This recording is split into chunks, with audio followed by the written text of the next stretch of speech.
Everyone, welcome back to my YouTube channel Bihar education by Nidhi academy. तो आज की इस वीडियो में हम लोग पढ़ने वाले हैं क्लास 10th का हिस्ट्री का जो हम लोगों ने सीरीज चला रखा है कि ऑब्जेक्टिव के साथ साथ हम लोग सब्जेक्टिव को भी पढ़ेंगे। तो हमारा जो इसमें है थर्ड डे है आज, और ये थर्ड वाला जो है हमारा बहुत इंपॉर्टेंट क्वेश्चन है। इसमें जो है इंपॉर्टेंट क्वेश्चन पूछे गए हैं, और ये ऐसा नहीं है कि कोई इंपॉर्टेंट नहीं है, इसमें सारा इंपॉर्टेंट क्वेश्चन है, 3 ही है इसमें। और आप लोग को ये डेली बताया गया है कि डेली जो भी वीडियो अपलोड हो उसको याद कर लेना है और कमेंट बॉक्स में ज़रूर डन लिख के भेजिएगा, ठीक है। तो चलिए आज हम लोग देख लेते हैं वो क्वेश्चंस क्या है। तो रासायनिक हथियारों एवं एजेंट ऑरेंज का वर्णन करें। जो रासायनिक हथियार थे और जो एजेंट ऑरेंज था उसका वर्णन करना है हमको। तो देखिए, रासायनिक हथियारों में सबसे महत्वपूर्ण जो था वो नापाम था, ठीक है, जो गैसोलीन के साथ मिलकर एक ऐसा मिश्रण तैयार करता था जो अग्नि बमों में इस्तेमाल किया जाता था और त्वचा से चिपक कर जलता रहता था। मतलब ये जो नपाम है वो एक ऐसा महत्वपूर्ण रासायनिक हथियार था जो गैसोलीन के साथ मिलकर बनाया जाता था, और ये क्या करता था, इसमें अग्नि बम का इस्तेमाल किया जाता था। और इसका ये ऐसा था कि ये जब अगर त्वचा पर लग जाए तो त्वचा को क्या करता था, जलाता रहता था, ऐसा था ये। उसके बाद देखिए, जबकि जो एजेंट ऑरेंज था एक ऐसा जहर था जिससे पेड़ों की पत्तियां जो है तुरंत झुलस जाती थी। सोचिए, पेड़ की पत्तियां तुरंत के तुरंत झुलस जाती थी, यानी पेड़ मर जाते थे। जंगलों को खत्म करने के लिए किसका उपयोग किया जाता था, इसका उपयोग किया जाता है। यहाँ किसका नहीं होगा, इसका उपयोग होगा, ठीक है, इसका होगा। उसके बाद है कि एजेंट पेटियां जो है ड्रामों में रखे जाने के कारण इसका नाम क्या पड़ा था, एजेंट ऑरेंज।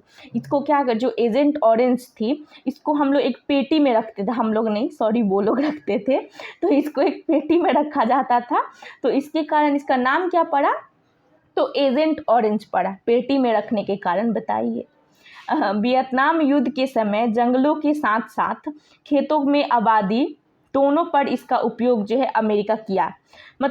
ये क्या कर रहे हैं, जो वियतनाम युद्ध हुआ था तो ये जंगलों के साथ साथ खेतों हो गए, आबादी, इन सब पर ये चीज़ इस एजेंट ऑरेंज का उपयोग किया गया था। बताइए कितना लोगों का ये बर्बाद हुआ होगा। सोचिए कितना खतरनाक ये हथियार है रासायनिक। उसके बाद देखिए, सर्वहारा वर्ग किसे कहते हैं। समाज का वैसा वर्ग जिसमें आम किसान, मजदूर तथा गरीब लोग शामिल होते हैं सर्वहारा वर्ग कहलाता है। रूसी क्रांति के दौरान बोल्शेविक सर्वहारा वर्ग के पक्षधर थे। समाज का इसमें एक ऐसा वर्ग आता है जिसमें जो आम किसान हो गए, मजदूर हो गए, गरीब हो गए, किसान हो गए, ये सारे लोग शामिल होते हैं। उनको हम लोग क्या बोलते हैं, तो उनको हम लोग बोलते हैं सर्वहारा वर्ग बोलते हैं। और रूसी क्रांति के दौरान जो है वो एक सर्वहारा वर्ग के पक्षधर थे, ठीक है, याद रख लीजिएगा।